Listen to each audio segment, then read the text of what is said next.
Kush News, the newscast of the African diaspora.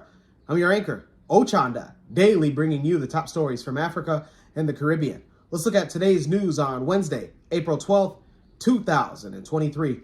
We go to Tunisia, where migrants were found dead after a boat sank on the Mediterranean. A Tunisian Coast Guard said that on Wednesday, 10 migrants from sub-Saharan African countries were trying to reach Europe, and their boat sank in the Mediterranean off of the coast of Tunisia. 72 migrants were rescued, 10 bodies were recovered after the sinking of the boat on Tuesday. In a statement, the National Guard of Tunisia said that they had 2 operations of illegal crossing of maritime borders, and that in a total 76 migrants, including 4 Tunisians, were rescued. In addition to the 10 dead, between 20 and 30 other African migrants were missing after the shipwreck off of the coast. 27 migrants from sub-Saharan Africa have died or are still missing after 2 other shipwrecks on last Friday and Saturday off of Tunisia. At the end of March, the bodies of 29 other migrants from sub-Saharan Africa were recovered after 3 separate shipwrecks off of the coast of the country of Tunisia.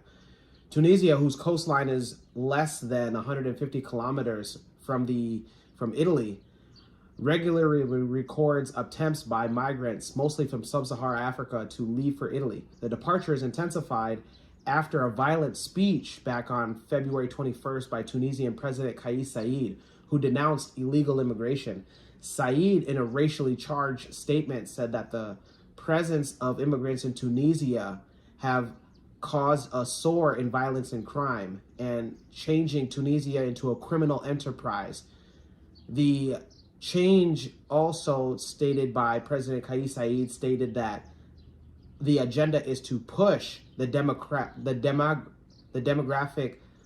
composition of the country from an Arab state to a more African state. And after this speech, a significant portion of the 21,000 sub-Saharan Africans officially registered in Tunisia lost their jobs and housing overnight as a result of the campaign against illegal immigrants. Most African migrants arrive in Tunisia and then attempt to immigrate illegally by sea to Europe. The African Union has condemned outright these statements by Tunisian President Kais Saied. On Friday, the National Guard announced that it had rescued or intercepted over 14,000 people whom were of sub-Saharan Africa, and the rest being Tunisians in the first 3 months of the year.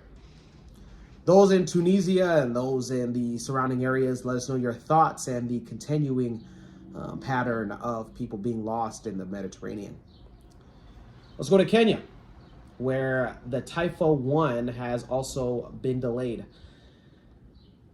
Elon Musk says SpaceX company Wednesday delayed the launch of Kenya's first Earth observation satellite called Typhoon 1 for another 48 hours. SpaceX stated that they had cited unfavorable weather conditions at the launch base in California, the United States.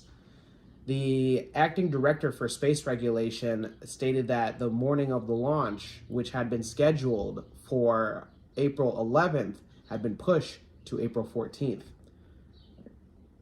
He's quoted as saying that we have reached communication that the launch of the first operational satellite in Kenya will be delayed until April 14th of 2023 due to strong winds in the upper atmosphere. This will be the second time that the launch has been delayed due to bad weather. The satellite is named Typhoon 1. Taifa, meaning nation in Kiswahili, was deployed airborne by Falcon 9 rocket alongside other satellites from other countries. A statement from the Kenyan Space Agency on Tuesday said that the delay was due to unfavorable upper level wind conditions that would affect the rocket's flight trajectory. The launch, according to the statement on Tuesday, said it was expected to take place on Wednesday, but it has been, again, pushed back 2 days. The main mission of the satellite will be to provide data for use for Kenya for agriculture, food security, land management, and environmental monitoring. Typhoon 1 was fully designed and developed by a team of Kenyan engineers with testing done in collaboration with aerospace manufacturers outside of the country. The country was all set to witness the historic launch, which was to be streamed live from the University of Nairobi, where experts had gathered to take Kenyans through the events and importance of satellites and the nation's socio-economic development. Hailed as a landmark and achievement for Kenya, the observation satellite, fully designed and developed by Kenyan engineers, will be used to provide data on agriculture and food security. The Defense Ministry of the Kenyan Space Agency said that the mission is an important milestone, adding that it's significant to budding space economy. Those in Kenya, let us know your thoughts and your feelings on, again, another delay for Typho 1. Let's go to the Caribbean and St. Vincent and Grenadines. The Prime Minister of St. Vincent and Grenadines has shared his controversial issue on the death penalty. And it came up on a radio program when he expressed concern about crime and whether certain offenses require capital punishment.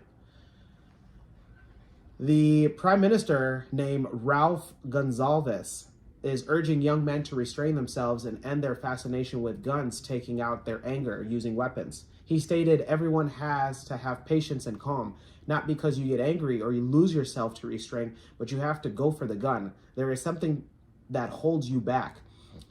Gonsalves had said that something has to be instilled into the family, schools, churches, community, mass media, and the state with the appropriate legal framework. The Prime Minister said, unfortunately, both the Court of Appeal and Privy Council decided practically that no one can be sent to the gallows anymore for murder.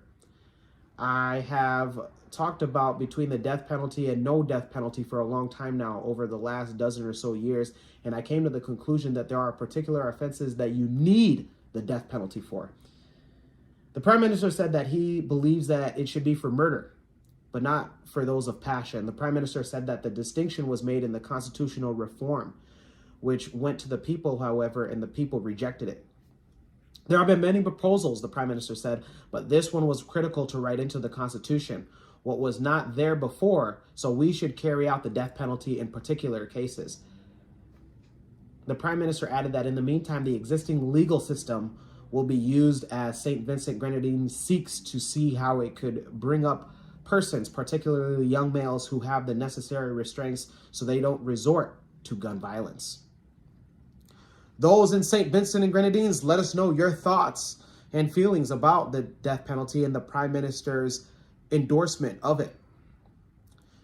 We end today's newscast with, let's all say it together, the African proverb of the day. And it comes to us from Nigeria, Nijo. And it reads, other people's wisdom prevents the king from being called a fool. Once again, other people's wisdom prevents the king from being called a fool. Very interesting. Let me know your interpretations of the African proverb of the day, as well as your comments, views, questions, and concerns about today's top stories. Don't forget to like and subscribe and hit that notification bell for this and any other time that we upload an episode, which is every single day. For Kush News on Kush Convos TV, I'm your anchor, Ochanda. We'll see you soon.